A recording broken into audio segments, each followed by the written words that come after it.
Greetings, LEGO fans, and welcome to Retro LEGO, where we revisit and rank the sets in beloved LEGO themes from the past. Today, we continue our foray through the Middle Ages with one of the most prolific castle factions, the legendary Lion Knights. Alternatively referred to as the Crusaders, these 20 sets, released between 1984 and 1992, introduce some of the most enduring symbols and features of LEGO Castle.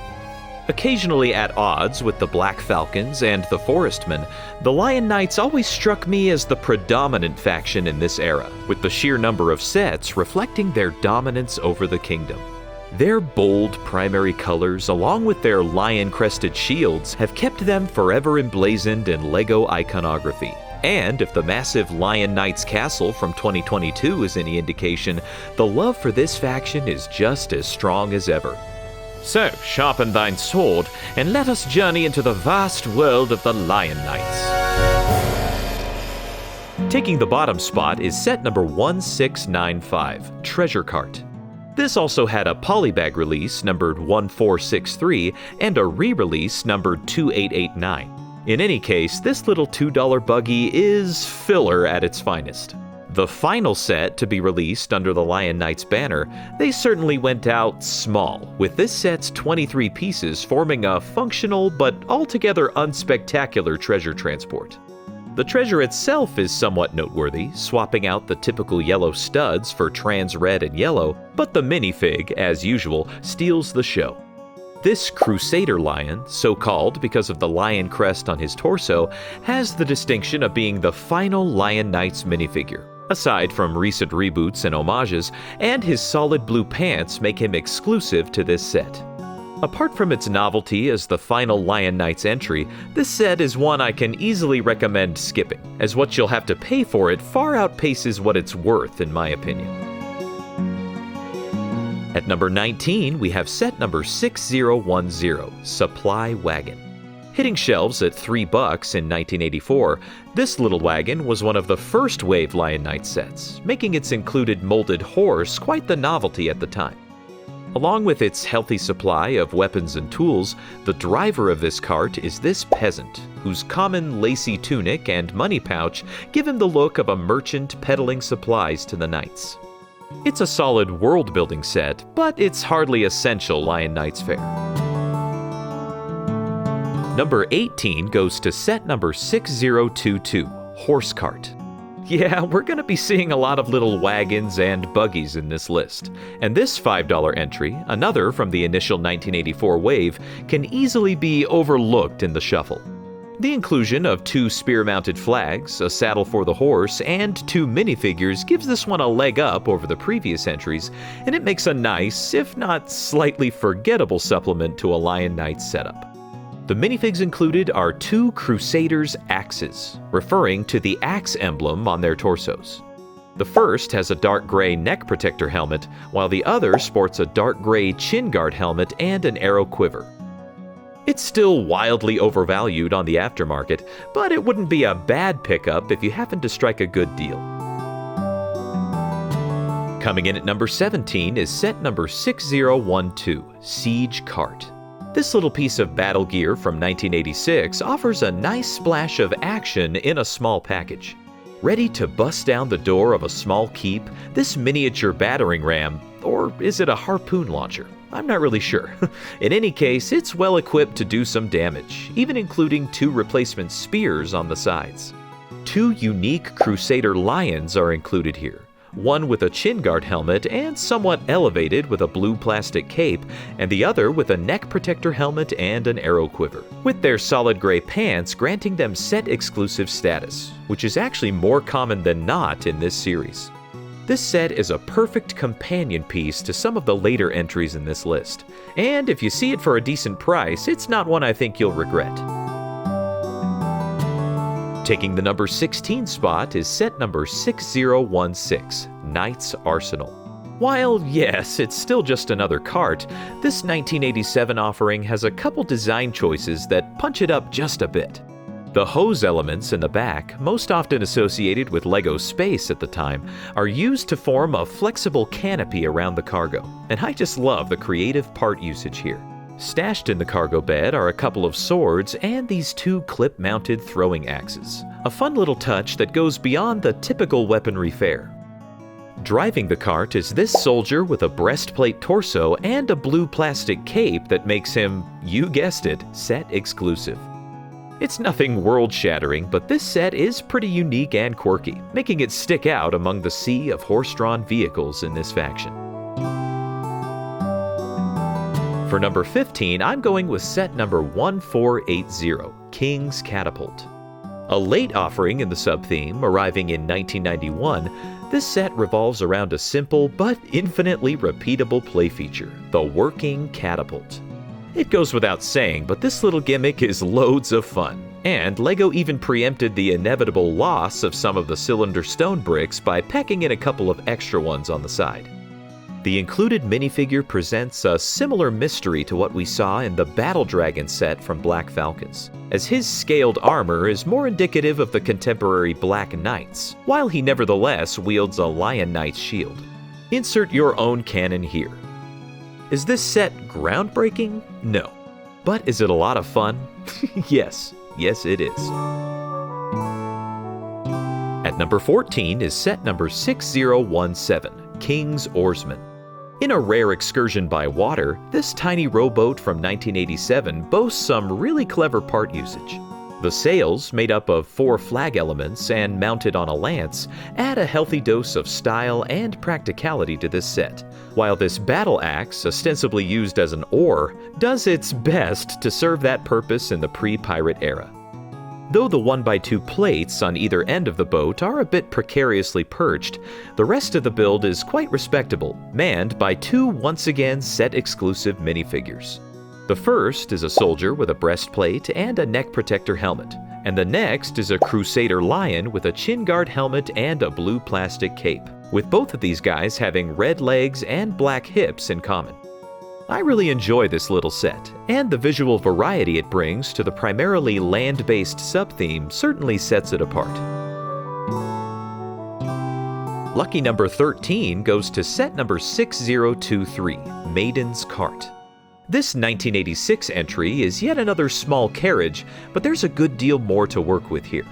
The main cab of the cart has adjustable flags on the side for shade, and in fair weather, the whole canopy can be hinged open, making this a primitive convertible of sorts. The treasure chest in the back may be disappointingly empty, but the minifigures are a treat. The first is the titular maiden, whose red pearl necklace and regal white cap reflect an air of nobility. We hadn't yet delved into specifically male or female face prints at this point, but her clothing gives her those uniquely feminine touches. Her driver, a Crusader axe with solid gray pants and a neck protector helmet, looks appropriately tidy for his position, armed with a spear in case things get dodgy. It's easy for carts like this to get utterly lost in the shuffle, but the added features and standout minifigs really elevate this one. Coming in at number 12 is set number 6021, Jousting Knights. This first wave set, though it's easily one of the smallest in the line, offers so much in the way of play potential. All you're given here are 2 mounted knights, 1 Black Falcon and 1 Lion Knight, and a small stand for shields and lances. The rest is up to your imagination, and with jousting as the sport of choice here, there are hours of fun to be had. Much like in the Black Falcon sets, the knights included here are unique combinations from a palette of common colors and elements, both topped with glorious feather plumes. These plumes, like so many from this era, are ridiculously expensive on the aftermarket, but add so much to the appearance of these characters. This set may be scant on physical substance, but the action and storytelling substance are immense. Number 11 goes to set number 6039, the Twin Arm Launcher. What's better than 1 functional catapult? Well, 2, of course. And this 1988 entry is here to make that a reality. Not only does this double the firepower of the previous King's catapult, but the whole rig is put on wheels, making it all the more deadly. Double the capacity means a lot more ammo, and this stone slinger includes 4 yellow stones and 2 red ones. I like to imagine that the red ones are red hot, ready to set fire to the intended target. If the intrinsic playability of a double catapult isn't enough, this set also includes a barrel full of gold, the debut of this brilliantly printed red horse barding, and 2 minifigures. These two are identical aside from their torsos, one being a Crusader lion and the other donning a breastplate. Add a heap of weapons and shields, and you've got yourself a full-fledged siege machine ready for any conquest. Breaking into the top 10 is set number 6049, the Viking Voyager. The previously mentioned King's Oarsman may have been a tasteful, small departure from land, but the Viking Voyager does the same thing at twice the size. Once again employing those hose elements as a cargo enclosure, this time in white, this treasure-hauling vessel is propelled by a team of oarsmen, this time using spear elements as oars, which I think work quite a bit better than the axe we saw used previously. Cleverly poking through the black lattice on the sides, these oars give this ship the appearance of a full-fledged attack vessel, capable of reaching high speeds with manpower alone. The grunts of this operation are 3 Crusader axes, each with a chin guard helmet and the same blue pants with black hips shared by the whole crew. The one I interpret as the captain of the Viking Voyager is this breastplate-donning soldier with a black neck protector helmet, which was a rarity among the Lion Knights. His likely first mate is this Crusader lion, who we actually already met in the previous set, making him the only non-exclusive figure here. The Viking Voyager is a great-looking, well-staffed, and creatively designed vessel that, like its smaller counterpart, breaks up the constant barrage of horses and buggies and gives you something truly different, while doing it in style. I'd like to take a moment to thank the members of the Brick Guild for supporting this channel. If you'd like to get early access to new videos, member-only polls, and behind-the-scenes sneak peeks, click the join button or the link in the description for more information. Our number 9 entry goes to set number 6055, Prisoner Convoy. Making the jump from small cart to large carriage, this mobile jail cell from 1985 is a welcome expansion on the form factor we've already seen in great abundance on this list. Drawn by a team of 4 horses yoked together with hinge plates, this well-armed convoy appears to be transporting a pretty dangerous criminal, as there are 3 armed and wary guards on duty. The first is this full-blown knight, bearing his own unique combination of colors, all topped with a red feather plume. Next, we have what looks like a fairly high-ranking Crusader axe, with his blue cape adding a little zhuzh compared to similar iterations. A Crusader lion also accompanies them, decked out in archer garb with an arrow quiver and a black chin guard helmet. Finally, we have the criminal himself, a peasant with the usual lacy torso and money pouch, with red pants this time. What he did to deserve this maximum security transportation is anybody's guess, but the jail cell doesn't look too hard to break out of, secured only by this little hinge bolt on top. The Prisoner Convoy sets up a compelling story, includes some great figures, and breaks the mold of the typical horse and buggy. What's not to love? Coming in at number 8 is set number 6042, Dungeon Hunters. With an admittedly identical premise to the previous set, this prisoner transport from 1990 includes a nod to the Forestmen, who, in their largest set, had a Lion Knight soldier captive in their dungeon. Now it appears to be the Lion Knight's turn to strike back, taking this roguish Forestman to face justice. The jail cell design is much improved in this set, featuring a set of bars on each side that also serve as cell doors. In addition to that, the knight accompanying the carriage is leveled up, wearing the new elements for the breastplate and visor helmet that were introduced in the same year. Though I still love the grill helmets and printed breastplates from previous knights, I think this style of armor getup is my favorite, adding a lot more function and realism to the knight's attire. Driving the carriage is the familiar Crusader lion we've seen a few times now, and we've already met our Forestman prisoner in the camouflaged outpost from a few years prior. I love a good crossover set, and the multi-faction storytelling here makes for a fresh entry in this subtheme. At number 7, we have set number 6061, Siege Tower. Similar to the battering ram set we saw in the Black Falcons, this infiltrator and defender combo invites a generous dollop of action.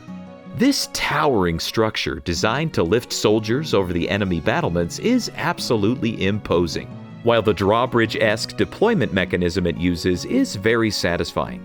The lack of any included enemy forces suggests that this area of the castle has already been taken, or heck, maybe we've got a civil war on our hands. You decide.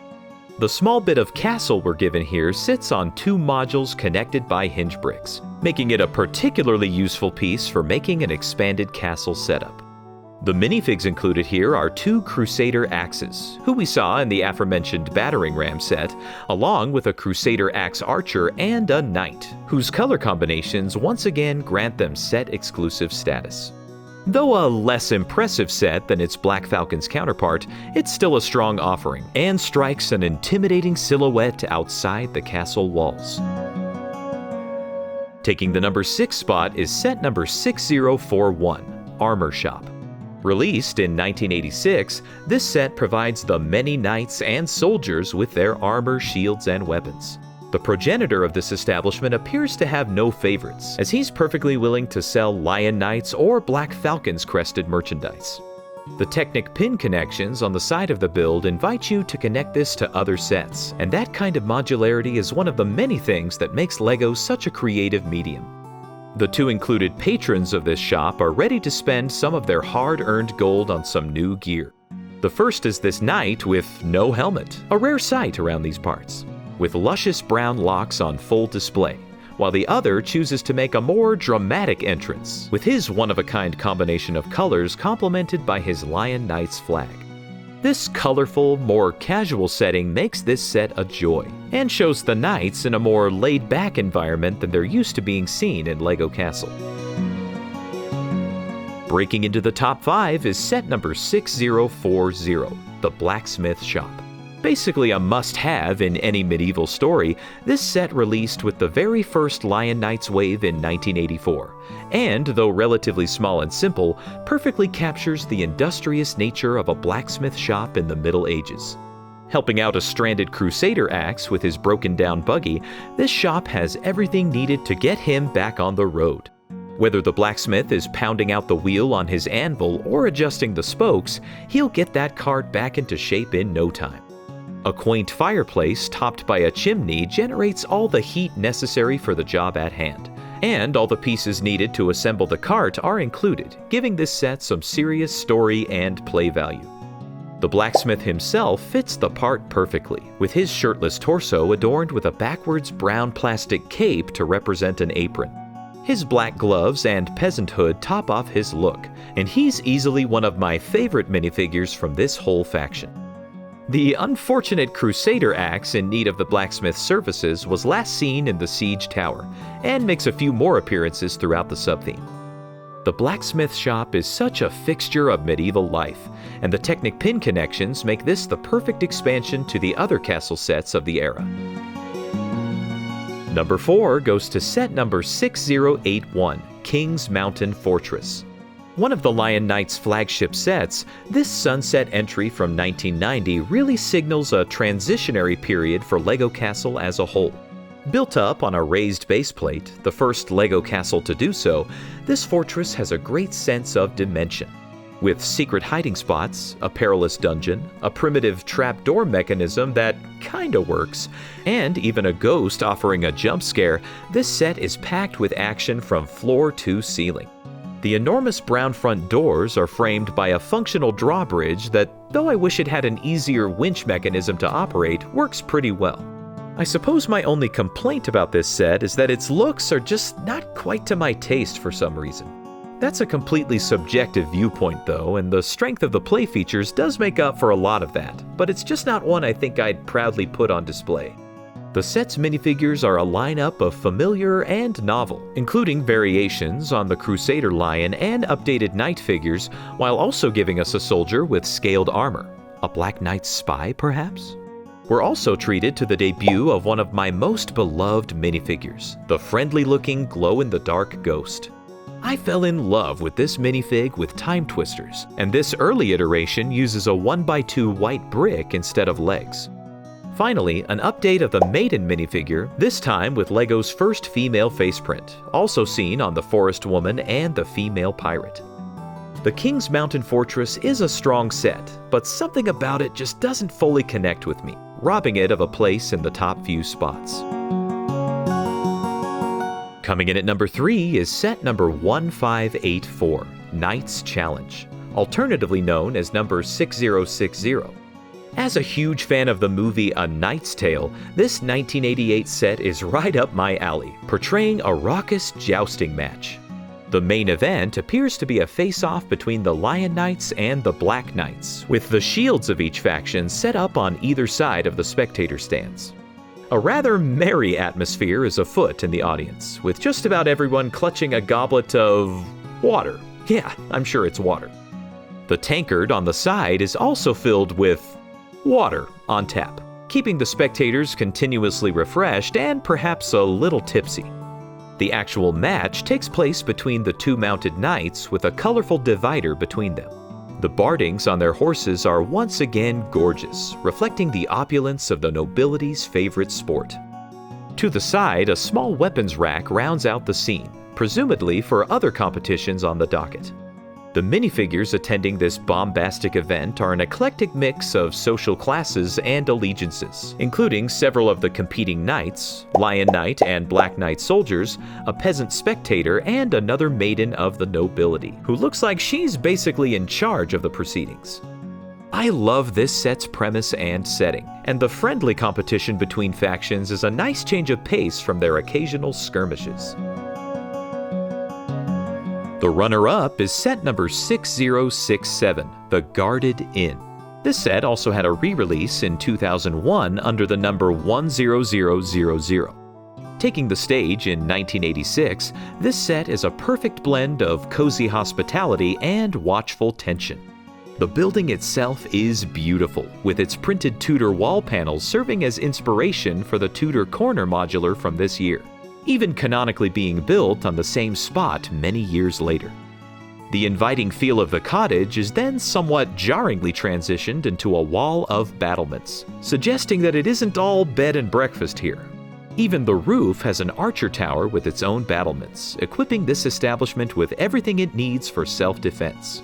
The blue front door can of course invite guests in, but the whole front wall can be swiveled open for easier play access, revealing the well-kept and homey interior, complete with a table of drinks, flowers, and the promise of a home-cooked meal. The principal guest of the inn is this Black Falcon Knight, so identified by the crest on his shield. As we've come to expect, his particular adornments make him exclusive to this set, and the same goes for the two Crusader axes tasked with guarding the inn. In charge of hospitality is a maiden, who, in addition to her red cap and blue pants, dons a blue cape as well. As with the other sets in this series, a Technic pin connection point is included for expansion, so the possibilities are endless. I absolutely, unabashedly love this set. And were I to own only one, this one makes a pretty strong case for that spot, but not quite as strong as... Number 1, set number 6080, The King's Castle. I know, how basic to put the big castle in the top spot. But come on, this 1984 masterpiece is what immediately comes to mind for me when I think of this era. This, dare I say, iconic castle is burned firmly into the memories of thousands, perhaps even millions of LEGO fans across the globe, and it could almost be considered the mascot of the theme. If a building could be a mascot, that is. It executes the grand entry better than any other in my opinion, with both a smoothly operating drawbridge and a functional portcullis that adds a dash of spectacle to the already gorgeous front facade. The printed stone wall panels scattered around the exterior are perfectly spaced and break up the potential gray monotony, though admittedly it could have used one or two more on the back side as well. As was typical of this time, the Technic pins in the back split apart to open this castle up, allowing for several configurations, and of course, expansion with other sets. A small dungeon in the heart of the castle serves as a holding place for pesky criminals or mutinous soldiers, while the many battlements and archer towers keep the stronghold well fortified against potential invaders. The set includes a whopping 10 minifigures, most of whom we've seen before, with the 4 included knights, true to form, employing set-exclusive clothing, helmet, and feather plume combinations. The love for this set is abundantly evident, inspiring the Lion Knight's castle from a few years ago, and even a life-size 3D printed version being built by Nate from the internet. If you haven't checked out that series, do that now, because that project is blowing my mind. I've even started putting together my own faithful yet modernized version of this castle in Stud.io, with plans to hopefully realize my own homage to this beauty. Is it my favorite castle from the entire theme? It's tough to say, but it sure is in the running. In any case, it's an unforgettable piece of LEGO history that's legacy speaks for itself.